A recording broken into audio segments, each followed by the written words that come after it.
नमस्कार विद्यार्थी मित्रांनो, मागील आपल्या लेक्चरमध्ये आपण समग्र अर्थशास्त्र म्हणजे काय, त्याचा अर्थ, व्याख्या हे समजावून घेतलं. आताच्या आपल्या या लेक्चरमध्ये आपण समग्र अर्थशास्त्र याची व्याप्ती समजावून घेणार आहोत. तर समग्र अर्थशास्त्राचे स्वरूप आपण मागच्या लेक्चरला बघितले की विविध वैशिष्ट्यांच्या आधारे आपण समग्र अर्थशास्त्राचे स्वरूप हे स्पष्ट करू शकतो. तर आता आपण बघणार आहोत की समग्र अर्थशास्त्राची व्याप्ती.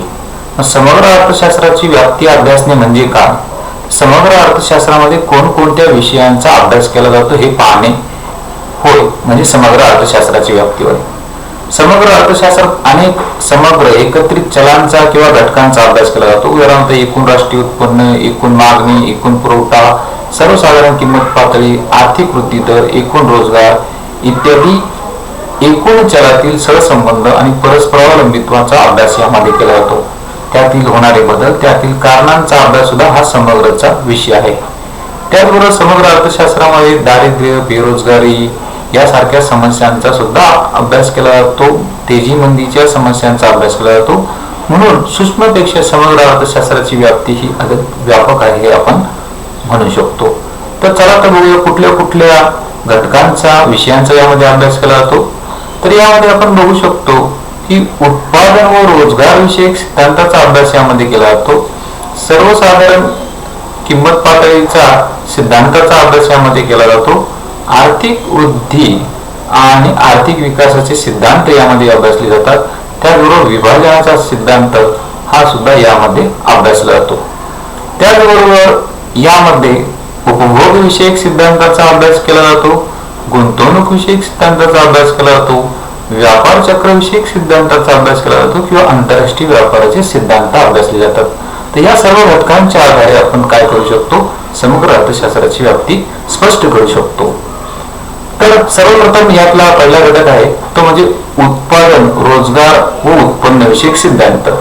तर समग्र अर्थशास्त्रामध्ये उत्पादन, रोजगार आणि राष्ट्रीय उत्पन्न याचा अभ्यास केला जातो, कारण की हे सर्व एकूण राष्ट्राची आणि एकूण संपूर्ण अर्थव्यवस्थेशी संबंधित आहे. मग त्यासाठी एकूण मागणी आणि एकूण पुरवठा या दोन घटकांचा अभ्यास केला जातो आणि त्याच्यावरून त्याची निश्चिती केली जाते. आपण असं म्हणतो की एकूण मागणी आणि एकूण पुरवठा ज्या ठिकाणी संतुलित होतात त्या ठिकाणी एकूण रोजगाराची पातळी आणि उत्पादनाची पातळी निश्चित होते.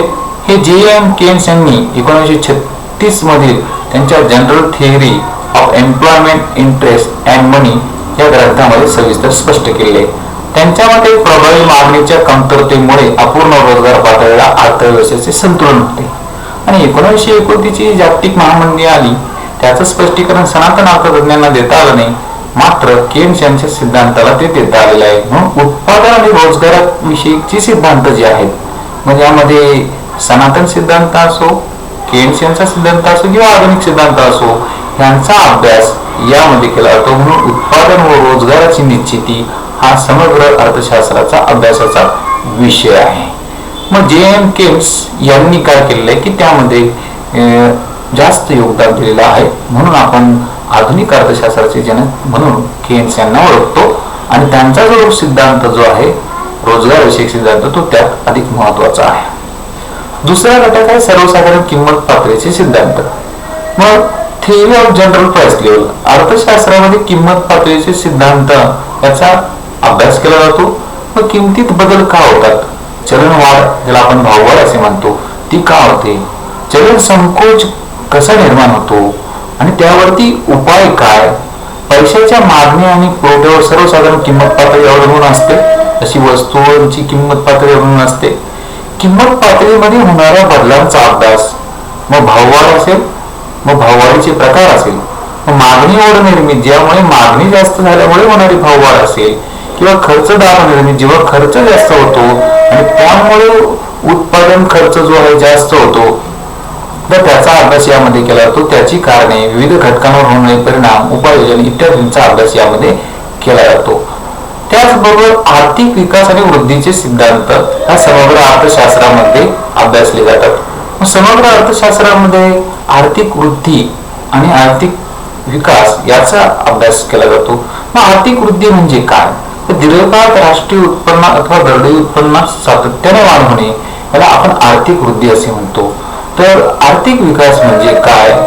अधिक व्यापक संकल्पना आहे. राष्ट्रीय उत्पन्न व दरडोई उत्पन्नातील वाढीबरोबर अर्थव्यवस्थेत संस्थात्मक बदल आणि दारिद्र्य, बेरोजगारी, उत्पन्न असमानता यात घट होत जाणे अपेक्षित असते. आणि आर्थिक वृद्धी ही विकसित देशांच्या संदर्भात मानली जाते, तर आर्थिक विकास ही जास्त करून ही विकसनशील आणि कमी विकसित देशांच्या बाबतीत ही संकल्पना मांडली जाते. मग याचे जे काही सिद्धांत आहे त्यामुळे देश विकसित असो किंवा विकसनशील असो, आर्थिक वृद्धी, आर्थिक विकास निर्धारक घटक, अविकसितपणाची कारणे, उपाय हा समग्र अर्थशास्त्राचा अभ्यासाचा विषय आहे. आणि त्यामुळे त्याचे सिद्धांत, त्या निगडित सिद्धांतांचा अभ्यास यामध्ये केला जातो. तसेच उत्पादन क्षमतेचा पर्याप्त वापर कसा करावा, स्थैर्यासह आर्थिक वृद्धीत वाढ करणे, आर्थिक वृद्धी आणि विकासाचे सिद्धांत आणि प्रतिमाने याचा अभ्यास हा समग्र अर्थशास्त्रामध्ये केला जातो. विभाजनाचे सिद्धांत, देशामध्ये जे काही राष्ट्रीय उत्पन्न आहे याची विभागणी कशी झालेली आहे, याचं विविध वर्गांमध्ये वाटप कसे झालेले आहे, विशेषतः भांडवलदार व कामगार यात ते समप्रमाणात झालेले आहे की विषम प्रमाणात झालेले आहे, याचा अभ्यास यामध्ये केला जातो. विभाजनाच्या सिद्धांताचा अभ्यास यामध्ये केला जातो. ॲडम स्मिथ, रिकार्डो, माल्थस, केट्स आणि कार्ल मार्क्स यांनी या संदर्भात आपले सिद्धांत मांडले आहेत. त्यानंतर कॅलेकी, कॅल्डर यांनी त्यात सुधारणा करून आपापले सिद्धांत मांडले. मग राष्ट्रीय उत्पन्नाची विभागणी समप्रमाणात आहे का विषम प्रमाणात आहे किंवा असमान प्रमाणात आहे, याचा अभ्यास हा समग्र अर्थशास्त्राचा विषय आहे. देशात राष्ट्रीय उत्पन्नाचे वाटप कसे झालेले आहे, विषम प्रमाणात झालेले असेल तर आर्थिक विषमतेच्या प्रश्नाला तोंड द्यावे लागते. म्हणजे बहुसंख्य लोक हे दारिद्र्य रेषेखाली जगतात आणि फार कमी लोक हे श्रीमंत असतात आणि त्यांच्याकडे देशातील फार मोठ्या प्रमाणात संपत्तीचा हिस्सा असतो. असे विषम प्रमाणात जर विभाजन झालेले असेल तर त्यावरती काय उपाययोजना करता येतील, याचा अभ्यास हा समग्रचा अभ्यास विषय येतो. त्यानंतर उपभोग व गुंतवणूक विषयक सिद्धांत हा महत्वाचा भाग यामध्ये येतो. केन्स यांनी त्यांच्या जनरल थिअरी एम्प्लॉयमेंट आणि इंटरेस्ट या पुस्तकामध्ये उपभोग फलन आणि गुंतवणूक फलन म्हणजे उपभोग फलन आणि गुंतवणूक फलन हे दोन महत्वाचे घटक सांगितले की ज्यातून रोजगारामध्ये वाढ करता येते, प्रभावी मागणीत वाढ करता येते आणि बेरोजगारी दूर करता येते. मग उपभोग फलन म्हणजे काय? C is a function of Y. C म्हणजे उपभोग खर्च, उपभोग्य वस्तूंसाठी आपण सर्वांनी केलेली मागणी. एक म्हणजे फलन म्हणजे अवलंबित्व दर्शविले जातं, तर वाय म्हणजे उत्पन्न म्हणजे व्यक्तीचा उपभोग खर्च हा त्याच्या उत्पन्नावरती अवलंबून असतो. मग उत्पन्नामध्ये जर वाढ झाली तर त्यामुळे काय, तर उपभोग खर्चामध्ये सुद्धा वाढ होते. परंतु उत्पन्नात जेवढी वाढ होते तेवढी उपभोग खर्चात वाढ होत नाही, कारण की उत्पन्न वजा उपभोग खर्च म्हणजे बचत ही शिल्लक राहते.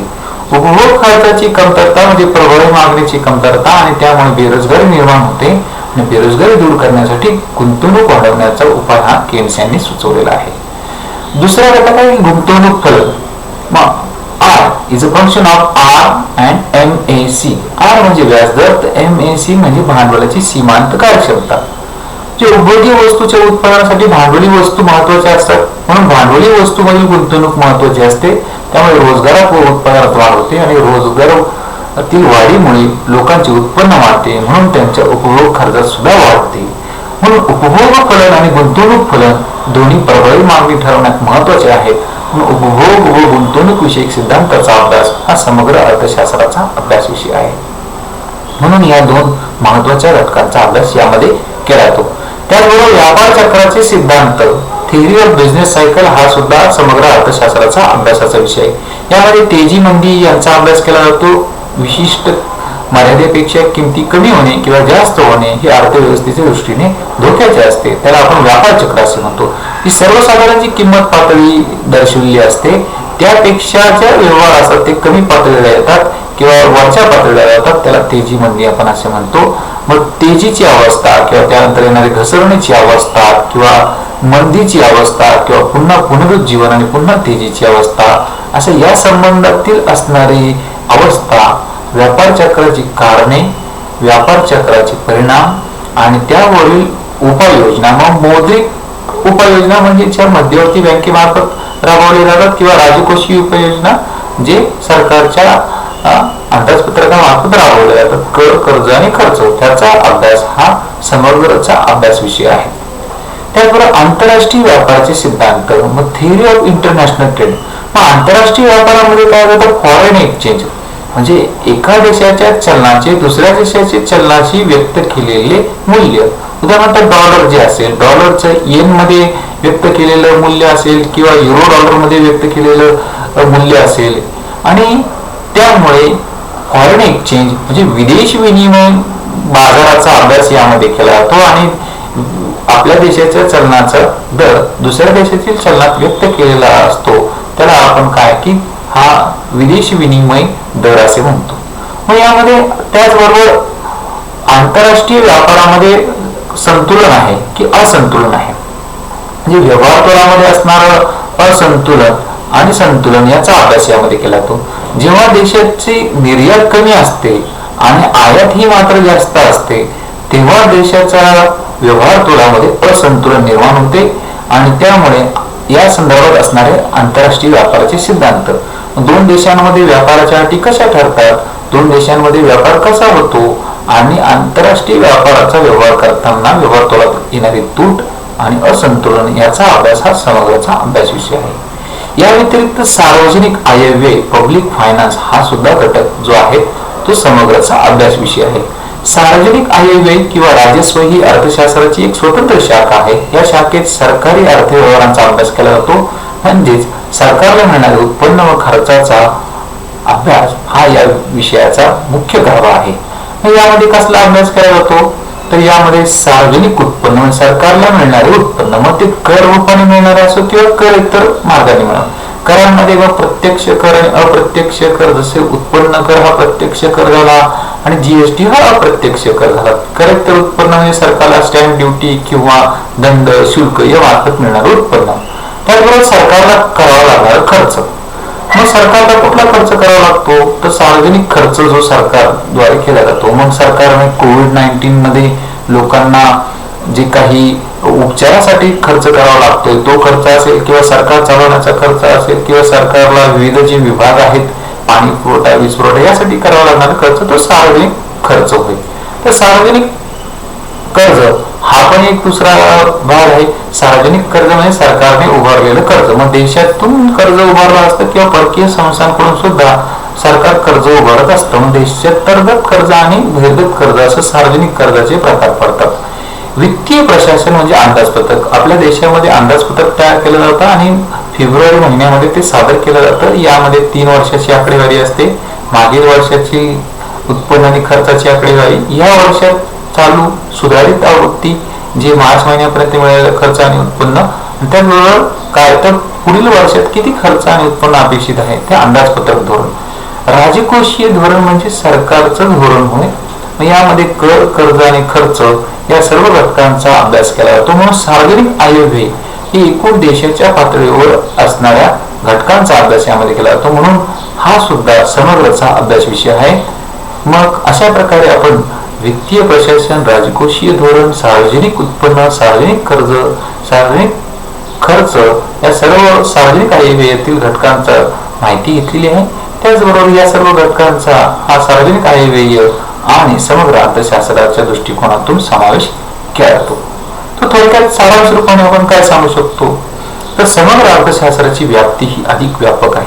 यात उत्पादनविषयक, रोजगारविषयक सिद्धांत पण आहेत, किंमत पातळीविषयक सिद्धांत पण आहे, विभाजनाचे सिद्धांत आहे, आर्थिक विकास आणि वृद्धीचे सिद्धांत आहे, उपभोग व गुंतवणूक विषयक सिद्धांत आहे, व्यापार चक्राचे सिद्धांत आहे, आंतरराष्ट्रीय व्यापाराचा अभ्यास आहे आणि सार्वजनिक आयव्ययाच्या विषयांचा अभ्यास त्यामध्ये समाविष्ट होतो. तर त्यामुळे हा एक अधिक व्यापक विषय आहे. समग्र अर्थशास्त्र म्हणजे काय तर समुच्चय व एकूण घटकांचा अभ्यास यात केला जातो.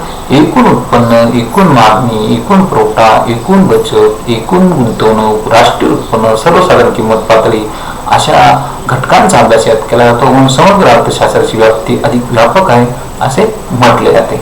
तर आपल्याला ह्या भागाच्या अभ्यासासाठी अधिक संदर्भ ग्रंथ इथे उपलब्ध आहेत. निताव आणि स्थूल अर्थशास्त्र, प्रशांत पब्लिकेशन, जळगाव यांचं पुस्तक आपण वाचू शकतात. रसाळा आरजी, SP आडाव, AS कापडे, SK गोटेकर, व्यावसायिक अर्थशास्त्र स्थूल भाग 3 व 4, प्रशांत पब्लिकेशन जळगाव हे सुद्धा पुस्तक त्यामध्ये उपलब्ध आहे. झांबळे घणा समष्टी अर्थशास्त्र, पिंपळापुरी पब्लिकेशन, देशमुख राम समष्टी अर्थशास्त्र किंवा इंग्रजी पुस्तके हेमल झिंजन, एच.एल. आहूजा आणि DVTKK नवलकर हे सुद्धा पुस्तकं लायब्ररीत किंवा बाजारामध्ये उपलब्ध आहे. तर या भागावर प्रश्न कुठला विचारला जातो, तर ह्या भागावरती थोडक्यात टिप लिहा किंवा समग्र अर्थशास्त्राची व्याप्ती सविस्तर स्पष्ट करा. मग हा एक मोठा प्रश्न सुद्धा येऊ शकतो किंवा टिप द्या सुद्धा विचारला असो.